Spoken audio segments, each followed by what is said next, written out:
Zulxumor opa, testim chiqdi, homilador ekanman. Lekin o'z uyiga boraman.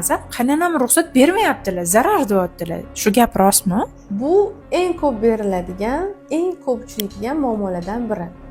Chunki biz qo'rqamiz, erta srokda borsa, o'zi yiqiltirsa, yoshi katta onalarimiz zarar deb o'ylashadi. Bu umuman zarar emas. Ko'p holatlarda ayolni qutqarib qoladi. Ya'ni turbada homilador bo'lib, turbasi yorilib ketishi, ya'ni turbasidan ajralib qolishini oldini olish mumkin. Chunki sizga hech kim kafolat bermaydi sizni bo'lgan homila matkaga joylashadi deb.